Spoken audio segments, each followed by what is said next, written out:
grows Venus Square. Probably some time ago that grass was properly green, but now we've got something very different than green.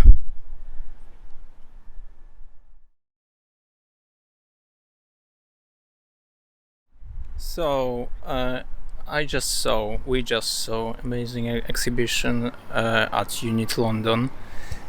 Matthew Stone, this one, and what are my thoughts about it? I mean, I love it. How this is digital artist, and formally it's really awesome. I must say, I love it. There is a few things like in the process there was an engaged like DALL-E 2 system, AI system, which is like creative artificial intelligence, which can create artworks based on your description. So it's really huge achievement of, let's say, humankind that is possible. I always believed that it's possible, and I think about these systems. I think about DALL-E 2 as a really truly creative one. There's a company which is making so-called Art AI company, Art AI, which is producing like paintings, which is producing paintings which are generated by AI as well. And I talked about it in previous reviews, videos, let's say. So I am into artificial intelligence very much so like I really believe that artists should use this system as they were using models in the past. They are still using models of many kinds, but we can now be truly independent from reality and create completely virtual world, which we can this world can flourish like some Mandelbrot set, like a fractal. But and here is another subject, like Matthew Stone is talking about representations within representations. So he's mixing, for example, some paintings from the past, like classic painters like Matisse or Nicolas Poussin, adherence to the music of time, for example, painting, and Atelier Rouge, and he's like creating, adding representation to representation. I wrote about it in my let's say statement or article about representationism, which means simply that we are making art based on our imagined objects, situations, and so on. So we can, and this is the same story, you can mix some representations from the past and add something from yourself, adding your representation, and it's like almost mathematical endeavor, like adventure. So so this is one layer of adding representations. This is mixing past and contemporary art, and first like true like representation those were like probably surrealists. Later abstract art was based mainly on imagination, and like I am into this, let's say, tradition of avant-garde, which is trying to like be as free as possible, so we are independent from reality, let's say, because we can base everything on our imagination, and now we can base our art on imagination of computers. And one piece of mine, one drawing of mine, I called faults in faults, and this was like inspired by some deep neural network, which was like recreating pictures which were perceived by participants of the study, and you could this system could decipher what people saw just based on the brain data, on some fMRI or whatever it was, I don't remember. So this system recreated these pictures which people saw or imagined, I don't remember precisely, but those were very original representations, let's say. And I took some of these representations which I have chosen, and I added some of my imagined objects. So I called it faults in faults. So basically those are representations in representations, representations of this artificial intelligence system and my representations, and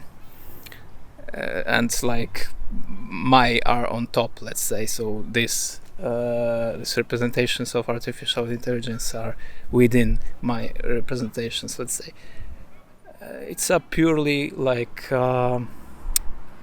play of imagination, but I called it not representations. I called it this drawing faults in faults, and I truly believe that these systems like DALI or Art AI, or probably Google created some other creative artificial intelligences.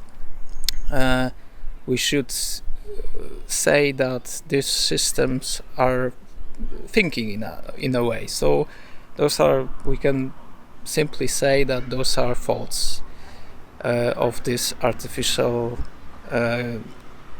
intelligence systems, creative system, because there is no difference between like these paintings which people are creating and pictures which these systems are creating. Of course, those are like imitations of imagination, so probably the system have no like as complex representations as we as people have, because the complexity of these systems is much lower than like complexity of the brain simply. But still, there is no like valuable reason to not call it faults or simply representations. But it's like we are in the realm of virtuality when it comes to art, so we can say that it's purely mathematical. Faults are in a way mathematical, because on this basic level, let's say neuronal level, there are nets of cells which are communicating, and it's like physical mathematical thing. So let's say these representations are like mathematical models or virtual models. Anyway, fun play. So this exhibition is showing that you can create beautiful complex representations, mixtures of representations, just like in my drawing, faults in faults, without almost any effort, because and funny thing is, like, we don't call this artificial intelligence system, creative systems, and those are authors. So we've got machines which are producing complex representations, complex patterns without author. So it's like pure mathematics, pure programs like running on computers, which are producing patterns or representations, and we are only choosing some which are useful for us and adding something creative from ourselves. So it's becoming, so let's say we've got more and more freedom, and it's awesome. So we can create like manic, and like we are not limited by our imagination. We've got amplified imagination, which is amplified by simply computers, and those are like, of course, there are some predictions that like speed of these computers and probably complexity of these representations will be accelerating, and like everything will be accelerating and in exponential way. So it's really fun to think how it can be used. Like another layer of this exhibition is that those are digital artworks which are printed on canvases, and the result is really good, and it reminds classic paintings, and for sure it reminds a lot of paintings of Andy Warhol, and of course it's about mass production, and you can simply make unlimited edition of all of that paintings, but it was the same in the time of Dali. He just needed to create limits to prints. Anyway, different subject. So it's an amazing exhibition which I highly recommend. But even if you will not get to the Unit London now, you can still watch them online, and it will be almost the same because it's digital. So I am really pleased with what I saw, and I can just say that it's my first solo which I saw of Matthew Stone, and I become a fan. I saw his artworks before. There is something about these artworks which is like, let's say, shallow a little bit. That it's in the realm of pop. So there is no clear message in it. It's pure form, and I'm calling my art Heesoo pop because I think that's looking for like too big narrations, too big meanings. It's limiting artists. Like, if you want to tell a story, just to write a book, not create pictures. And pictures is like about originality of these representations, of mixtures of these representations, which we can say now. And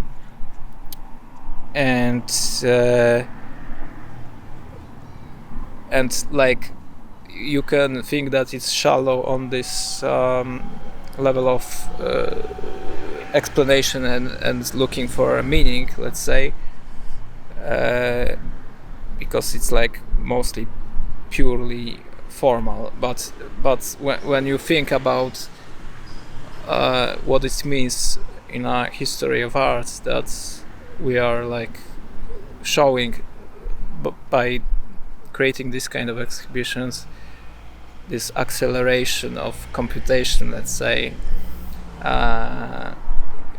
it's deeper than you can think at first glance, let's say, when you first time see it. Yeah, so it's like in a pop style. It reminds me like some fashion shows, a little bit. Everything's like posing and creating like something show, like creating show simply, and it's like almost too beautiful to be like meaningful, but it's simply cool. Everything is like in a good taste, even if there's a lot of, let's say, form. It's not like rococo, but like baroque more let's say.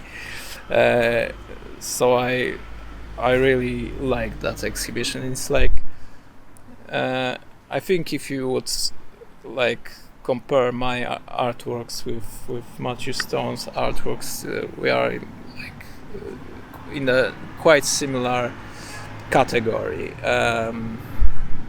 Of course, I am not a figurative artist, and I don't have this kind of ambition, let's say.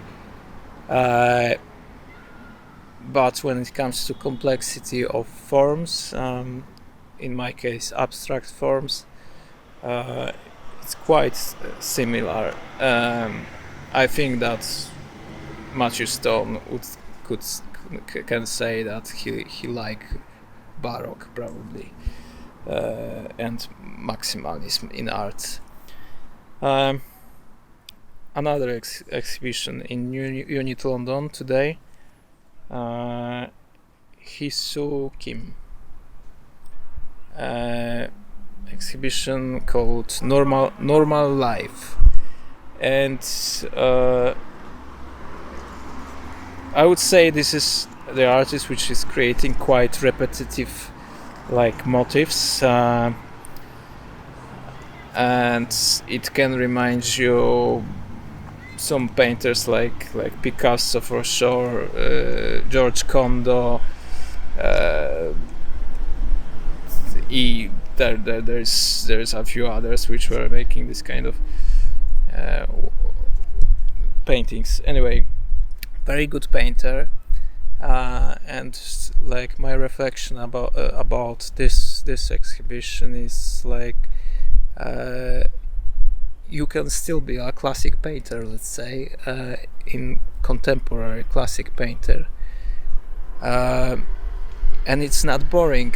You can create repetitive like patterns, like Modigliani, for example, which he was like painting almost the same painting every time, like all like most artists is like doing it, but there is always something new about every single repetition, so it's like meditative process, and you can rediscover the same things again and again, and it's like a story about thinking in general, but it's like a story about art, that there will be no two like identical pictures if you are making something by hand, and it can be like amazing and like adventurous at even if it's repetitive.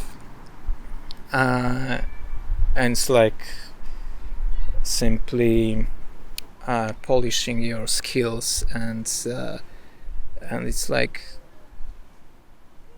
truly like understanding deeply the process, the subject, and it's so the whole as a whole this exhibition I liked as well. Of course, like I am personally into always something new when it comes to form, but this kind of artists are like showing that it's not necessary. You don't have to do it to like create some kind of excitement. So I would recommend this artist as well, because those are very paintings painted in a very good way, simply. So great day. It's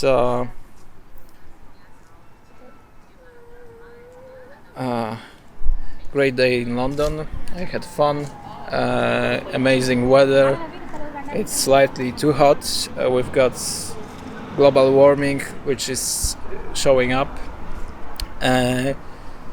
unfortunately, but we can enjoy it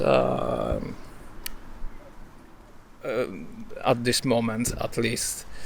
I'm not burning yet, so yeah, I'm sweating, but I'm not burning yet, so it's good.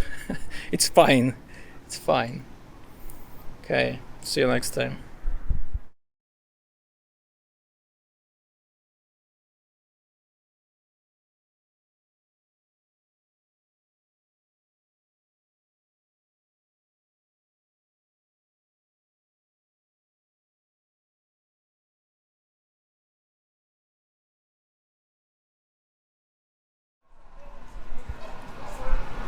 Hi. So what's your name? My name is Andrew Miller. How long are you painting? Well, I've been doing art all my life, but on the street, a few months. But instead of begging, I'm homeless. I would rather do something instead of holding my hand out. And I've been good with my hands with art since I was a child, so I come up with the idea of making art. And what technique is it? Like, I think it's called impression. yeah. Impression. It's an impression of. It's like a. And this is oil. It's oil paints on tile, ceramic tile, so as I can get that underneath to come through. But I'm out of practice. I haven't done for a while, so this is the first one I've done for a lot of years. But they will get better and better and better. I mean, once I get the perspective right and the colours, I'm colourblind, but I still love art. So I just mix my own colours. It's great drawing there. Yeah, it's like an impression of a wooded area with a path and a fence. You just sold a lot in your life. Yeah. Before I sold a lot for charity. Yeah, I was in prison at the time, and they used to sell it and give me a percentage into my money, for charity.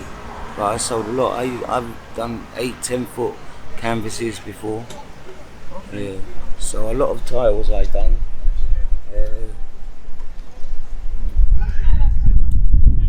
So how long are you homeless? This time about 4 years. And before? No, I was not homeless before. But I was diagnosed with cancer and my head went. So I just like to be under the stars. Are you still like? Yeah, I still got cancer, but maybe this is leave a legacy, innit? Sure.